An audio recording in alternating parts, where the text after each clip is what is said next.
20.000 leguas de viaje submarino, por Julio Verne. Capítulo 7. Una ballena de especie desconocida. La sorpresa producida por aquella caída no me impidió conservar una clarísima impresión de las sensaciones experimentadas. Me vi primero sumergido a unos 20 pies de profundidad. Sin tener la pretensión de igualarme con Byron ni con Edgar Allan Poe, que fueron maestros, soy buen nadador, y aquella inmersión no me hizo perder la cabeza. 2 vigorosos taconazos me elevaron a la superficie del mar. Mi primer cuidado fue buscar con la vista a la fragata. ¿Se habría advertido mi desaparición? ¿Habría virado de bordo el Abraham Lincoln? ¿Habría el comandante Farragut botado una embarcación en mi búsqueda? ¿Podía esperar mi salvación? Eran las tinieblas muy profundas. Divisé una masa negra que desaparecía por el este, cuyos faroles de situación se apagaron a lo lejos. Era la fragata. Estaba perdido. ¡Socorro! ¡Socorro!, grité, nadando hacia el Abraham Lincoln con desesperada fuerza. Mi ropa me estorbaba porque, pegándola el agua a mi cuerpo, paralizaba mis movimientos. Yo perdía pie, me ahogaba. ¡Socorro! ¡Socorro!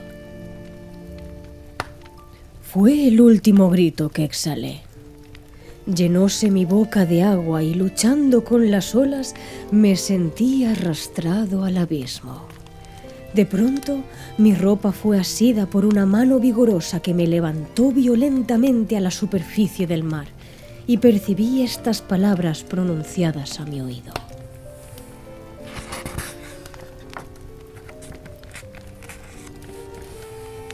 Si quiere el Señor tomarse la molestia de apoyarse en mi hombro, nadará con más facilidad. Agarré con una mano el brazo de mi fiel Conseil. «Tú», le dije, «tú». «Yo mismo», respondió Conseil, «a las órdenes del Señor». «¿Te precipitó al mar el mismo choque y al propio tiempo que a mí?» «De ningún modo, pero estando al servicio del Señor, le he seguido». Parecíale esto muy natural al digno mozo.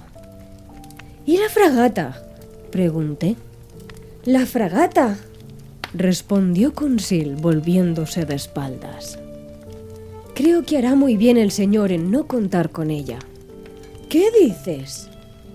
«Digo que en el momento de arrojarme al mar, oí que los timoneles gritaban: «¡La hélice y el timón se han roto!». «¿Rotos?». «Sí, por el diente del monstruo. Es la única avería que, a mi entender, ha sufrido el Abraham Lincoln, pero desgraciadamente para nosotros ya no puede gobernarse». «¡Entonces estamos perdidos!». «Tal vez», respondió con sosiego Conseil. «Sin embargo, todavía podemos disponer de algunas horas, y en algunas horas puede hacerse mucho». La imperturbable sangre fría de Conseil me dio ánimo. Yo nadaba con más vigor, pero molestado por la ropa que me oprimía con una envoltura de plomo, tenía suma dificultad en sostenerme. Conseil lo advirtió. «Permítame el señor que le haga una incisión», dijo. Y pasando una navaja abierta bajo mis ropas, la rasgó de arriba abajo con un rápido movimiento. Después me las quitó prestamente, mientras yo nadaba por ambos. A mi vez presté igual servicio a Conseil y proseguimos navegando uno junto a otro. Nuestra situación no dejó, sin embargo, de continuar siendo terrible. Quizá no habría sido advertida nuestra desaparición, y aun siéndolo, la fragata no podía volver a sotavento hacia nosotros, careciendo de timón. No podíamos contar, por lo tanto, más que con los botes. Conseil, partiendo de esta hipótesis, razonó con frialdad y formó su plan.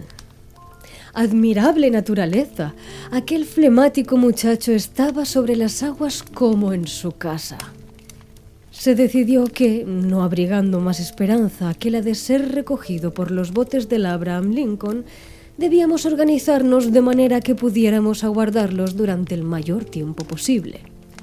Resolví dividir nuestras fuerzas a fin de no gastarlas simultáneamente, y se convino lo siguiente. Mientras uno, echado de espaldas, estaría quieto con los brazos cruzados y las piernas tendidas, el otro nadaría impeliéndole. Este oficio de remolcador no debía durar más de 10 minutos, y relevándonos podíamos nadar durante algunas horas y quizás hasta el amanecer. Débil probabilidad, pero la esperanza se halla tan arraigada en el corazón del hombre. Además, éramos dos. Aunque esto parezca imposible, aseguro que, si bien yo quería destruir en mí toda ilusión, por más que me empeñaba en desesperar, no podía conseguirlo. La colisión de la fragata y del cetáceo había ocurrido hacia las 11 de la noche. Contaba yo, pues, con 8 horas de natación hasta la salida del sol. La operación es rigurosamente practicable relevándose. El mar, bastante bonacible, nos fatigaba poco. Trataba yo alguna vez de penetrar con la mirada aquellas profundas tinieblas, tan solo interrumpidas por la fosforescencia que nuestro movimiento producía. Miraba aquellas ondulaciones luminosas que se quebraban en mi mano y cuya superficie chispeante parecía salpicada de manchas lívidas. Se diría que estábamos sumergidos en un baño de mercurio. Hacia la 1 de la madrugada me sentí extraordinariamente cansado. Se apoderó de mis miembros una rigidez producida por violentos calambres. Conseil tuvo que sostenerme, quedándole al cuidado exclusivo de nuestra conservación. Pronto sentí que el pobre mozo estaba jadeante y que su respiración se hacía corta y fatigosa. Comprendí que no podía resistir mucho tiempo. «Déjame, déjame», le dije. «¿Abandonar a mi señor? Nunca. Cuento con ahogarnos juntos». En aquel momento, la luna apareció entre los bordes de una espesa nube impelida por el viento hacia el este. La superficie del mar chispeó bajo sus rayos y esta luz benéfica reanimó nuestras fuerzas. Mi cabeza se levantó, mi mirada recorrió todos los puntos del horizonte. Divisé la fragata. Hallábase a unas 5 millas y solo formaba una masa sombría apenas apreciable, pero no se veían botes. Quise gritar, mas ¿para qué a tan larga distancia? Mis labios entumecidos no dejaron pasar sonido alguno. Conseil pudo articular algunas palabras y le oí gritar varias veces: ¡Socorro! ¡Socorro! Suspendidos un instante nuestros movimientos, prestamos atención, y a no ser que me engañase uno de esos ruidos que la sangre oprimida produce en los oídos, me pareció que un grito respondía al de Conseil. ¿Has oído? ¡Sí, sí! Y Conseil lanzó al espacio otro grito desesperado. Esta vez no había error posible. Una voz humana respondía a la nuestra. ¿Era la de algún infortunado abandonado en medio del océano, víctima también del choque? ¿O nos hablaban en medio de las sombras desde algún bote de la fragata? Conseil hizo un esfuerzo supremo. Se apoyó en mi hombro y, sosteniéndole yo por la energía de una postrera convulsión, se levantó a medias fuera del agua y volvió a caer rendido. «¿Qué has visto?» «He visto», murmuró. «He visto, Pero no hablemos. Conservemos todas nuestras fuerzas. ¿Qué has visto? Entonces, no sé por qué, me vino a la imaginación por primera vez la idea del monstruo. Sin embargo, aquella voz que habíamos oído... Ya no existen los tiempos aquellos en que Jonás se refugiaba en el vientre de una ballena. Entretanto, Consil seguía remolcándome. Levantaba a veces la cabeza, miraba ante sí y daba un giro al cual respondía una voz cada vez más cercana. Yo apenas la oía. Mis fuerzas estaban agotadas.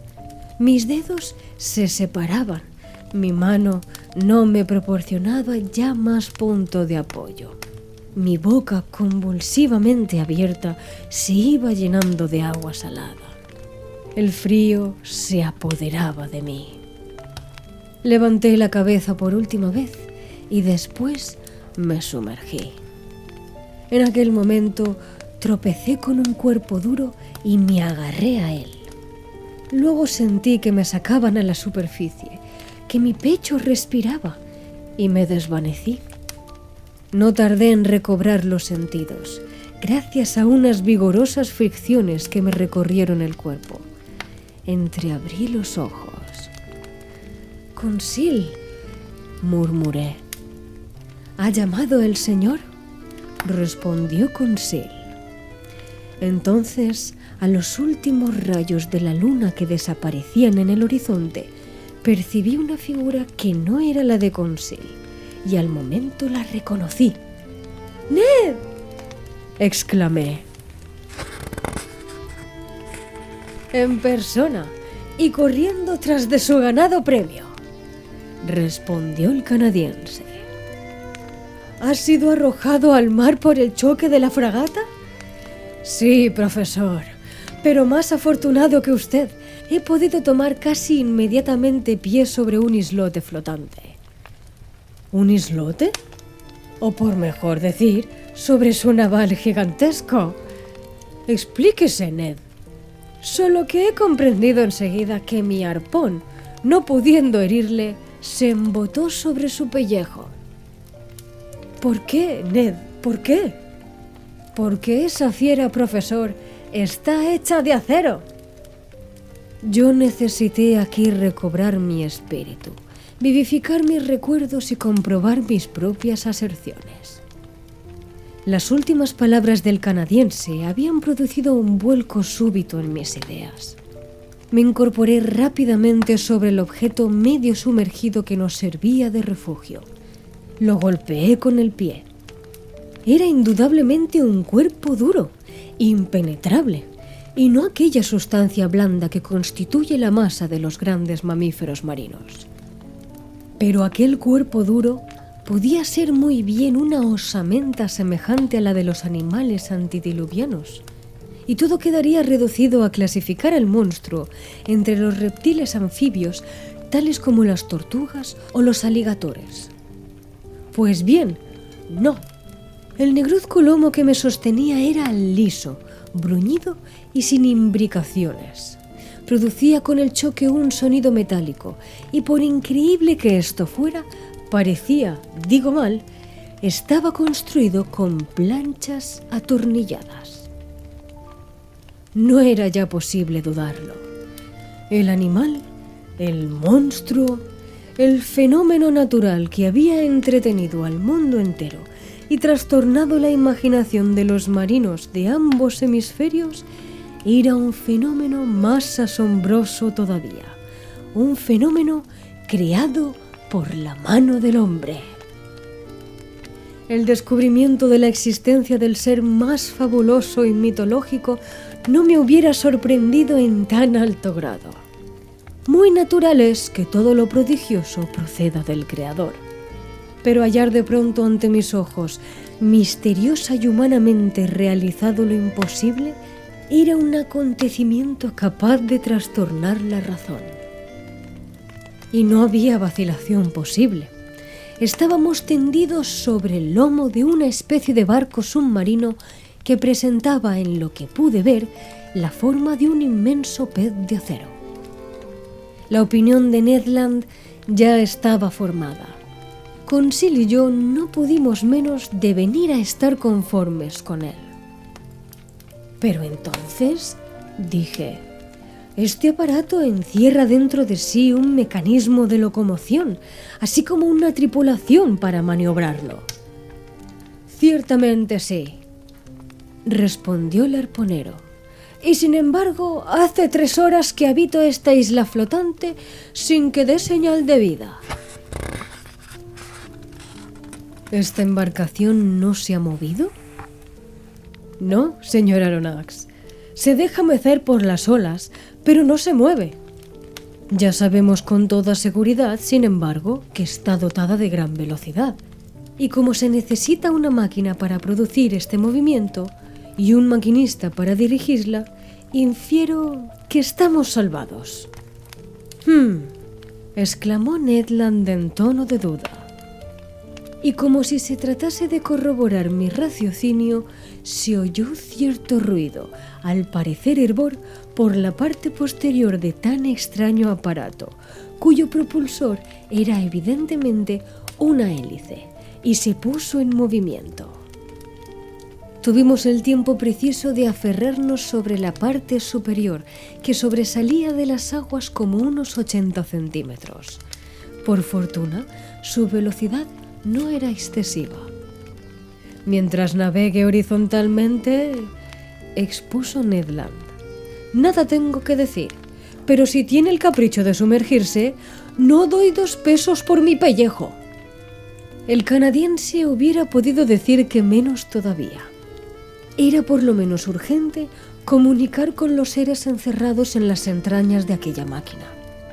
Busqué por la superficie una abertura, una escotilla, una boca de entrada, pero las líneas de pernos, sólidamente remachadas sobre la juntura de las planchas, eran rectas y uniformes. Por otro lado, la luna desapareció, dejándonos en profunda oscuridad. Había que aguardar el día para pensar en los medios de penetrar dentro de aquel barco submarino. Nuestra salvación dependía, pues, únicamente del capricho de los misteriosos timoneles que gobernasen el aparato. Y si se les ocurría sumergirse, estábamos perdidos. Salvo este caso, yo no dudaba de la posibilidad de entrar en relación con ellos. Y en efecto, si no fabricaban ellos mismos el aire necesario para la respiración, preciso era que viniesen de vez en cuando a la superficie del océano para renovarlo. Había pues necesidad de una abertura que pusiera el interior del barco en comunicación con la atmósfera. En cuanto a la esperanza de ser salvados por Farragut, había que renunciar a ella completamente. Caminábamos hacia el oeste y calculé que nuestra velocidad, relativamente moderada, alcanzaba 12 millas por hora. La hélice batía las olas con regularidad matemática, despidiendo el agua fosforescente a gran altura. Hacia las 4 de la mañana creció la rapidez del aparato. Resistíamos con dificultad a esta vertiginosa marcha cuando las olas nos azotaban. Afortunadamente, Ned halló bajo sus manos una ancha argolla fijada en la parte superior del lomo de acero y conseguimos aferrarnos a ella con seguridad. Acabó por fin aquella larga noche. Mi recuerdo incompleto no me permite describir todas las impresiones recibidas. Solo un detalle me vuelve a la memoria. Durante ciertos momentos de calma del mar y del viento, yo creí oír varias veces sonidos vagos y una especie de armonía fugaz causada por lejanos acordes.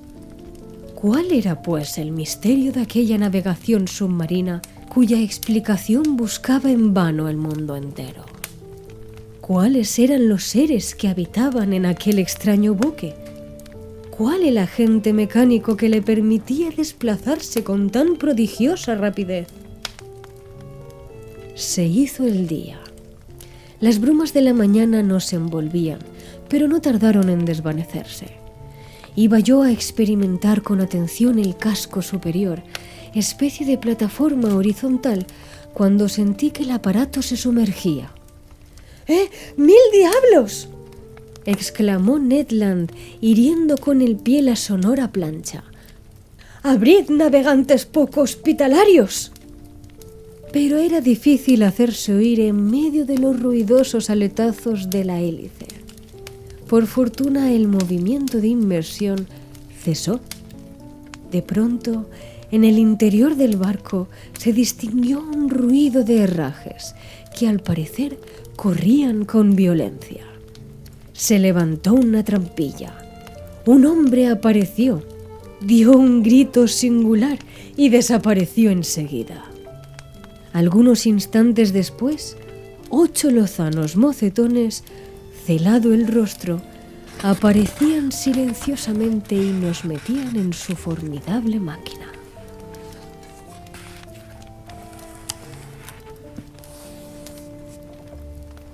Y aquí concluye este capítulo. Espero de corazón que hayas disfrutado de la lectura, y si ha sido así, te invito amablemente a que me lo dejes en los comentarios. A mí me encantará leerte. Mi nombre es Adaluna. Ha sido un placer que hayas decidido acompañarme en esta maravillosa aventura. Si crees que mi voz encaja en alguno de tus proyectos, escríbeme a través de las redes sociales o envíame un correo a hello@adaluna@gmail.com. Por ahora aquí me despido, pero nos veremos de nuevo como siempre el próximo domingo.